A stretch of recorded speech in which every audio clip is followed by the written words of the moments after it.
ये जो हम लोग की नीट की रैंकर की सीरीज चल रही है उसी में आज एक नेक्स्ट टॉपिक इलेक्ट्रोस्टैटिक का क्वेश्चन है ना।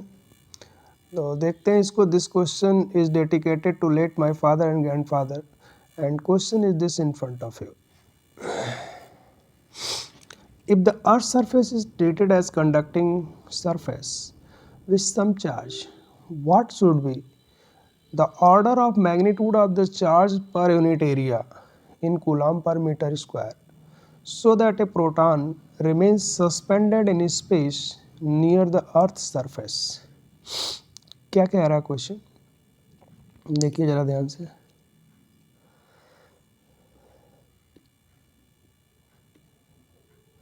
कह रहा है कि अर्थ सरफेस को हम लोग कंडक्टिंग स्फीयर एज्यूम कर लें, है ना। तो अर्थ सरफेस जैसे ये आपका हमारा अर्थ है मान लीजिए, ठीक है, ये अर्थ सरफेस, तो इस पे चार्ज डिस्ट्रीब्यूटेड है ना। तो फ्लैट अगर मान लें, इसको फ्लैटली मान लें, तो हम लोग क्या कहते थे, इस तरह से थोड़े सरफेस को हम लोग फ्लैट मान लें। अगर इस पर कोई चार्ज क्यू डिस्ट्रीब्यूटेड है और इसका एरिया ये है, तो इसकी सरफेस चार्ज डेंसिटी क्या होती है, सिग्मा, है ना। और यहाँ पे इलेक्ट्रिक फील्ड की अगर हम बात करें, इस सरफेस के नियर बाई जो इलेक्ट्रिक फील्ड का फॉर्मूला होता है वो होता है सिग्मा अपॉन एप्सिलॉन ज़ीरो, है ना, सिग्मा अपॉन एप्सिलॉन ज़ीरो।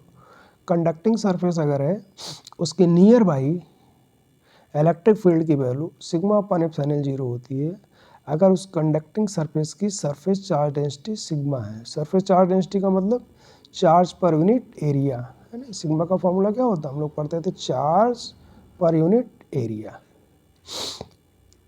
तो यही पूछ रहा है कि ये surface charge density per unit area क्या है। जिससे कि प्रोटॉन सस्पेंडेड रहे, तो प्रोटॉन सस्पेंडेड रहने का मतलब प्रोटॉन का कुछ मास होगा, है ना। तो प्रोटॉन पे जो मास होगा उसकी वजह से इस पे फोर्स लगेगा mg डाउनवर्ड। अब यहाँ पे इलेक्ट्रिक फील्ड का डायरेक्शन ऊपर की तरफ हो जाएगा। अगर इसको मैं पॉजिटिवली चार्ज मानता हूँ तो इलेक्ट्रिक फील्ड का एरिया ऊपर हो जाएगा।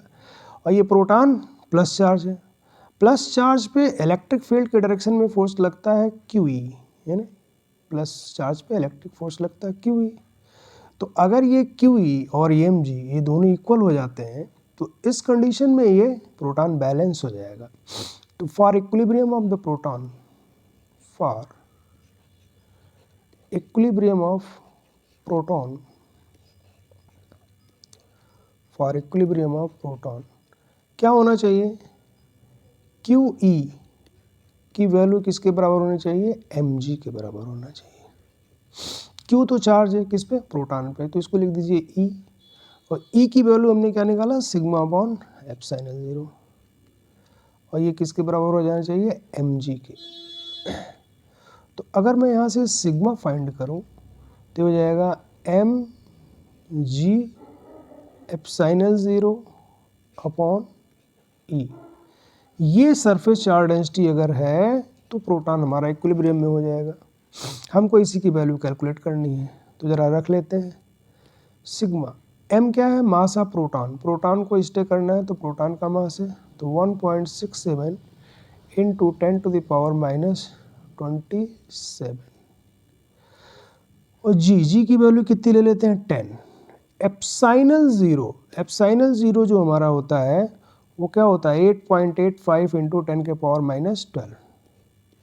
तो हो जाएगा 8.85 इंटू 10 टू द पावर -12, ये हमारा हो गया।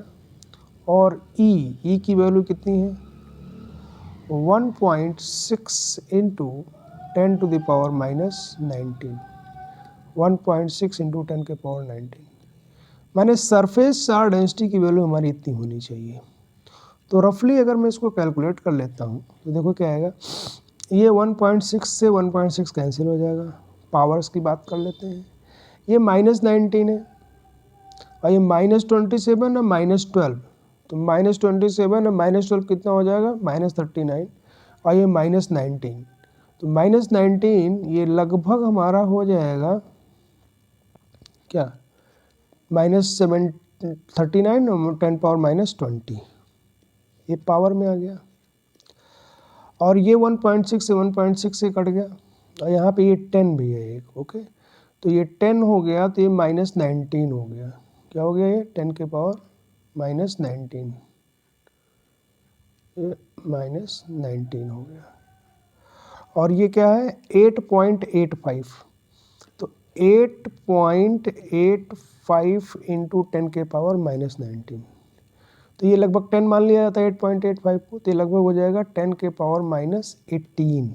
8.85 को ऑर्डर में वैल्यू दिया है आंसर ऑप्शन में, तो 10 मान लेंगे, तो 10 पावर -19 और 10, तो ये कूलाम पर मीटर स्क्वायर।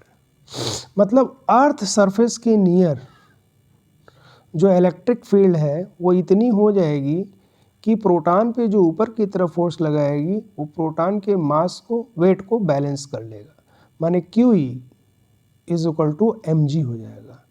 तो 10 power -18 coulomb per metre square भी अगर सरफेस चार्ज डेंसिटी है अर्थ सरफेस की, और अर्थ सरफेस को एज ए कंडक्टर ट्रीट किया, कंडक्टर का दे ध्यान रखिएगा, मेन कंडक्टर के कारण नियर बाई जो इलेक्ट्रिक फील्ड होता है that is sigma upon epsilon 0। इसी कॉन्सेप्ट को हमने अप्लाई किया है। जैसे इस पॉइंट की हम बात करें तो ग्रेविटी यहाँ नीचे की तरफ एक्ट कर रही है और इलेक्ट्रिक फील्ड हमारे ऊपर की तरफ एक्ट कर रही है। अब ये प्रोटॉन है, प्रोटॉन के पास मास भी होता है, चार्ज भी होता है, तो मास के कारण इस पे mg नीचे की तरफ एक्ट करेगा और चार्ज के कारण इस पे इलेक्ट्रिक फील्ड फोर्स ऊपर की तरफ लगेगा, क्योंकि पॉजिटिव चार्ज पे जो फोर्स लगता है इलेक्ट्रिक फील्ड के डायरेक्शन में, तो QE ऊपर लग गया, ये चार्ज के कारण प्रोटॉन के, और मास के कारण प्रोटॉन के जो फोर्स लग गया mg हमारा डाउनवर्ड है। Okay, thank you.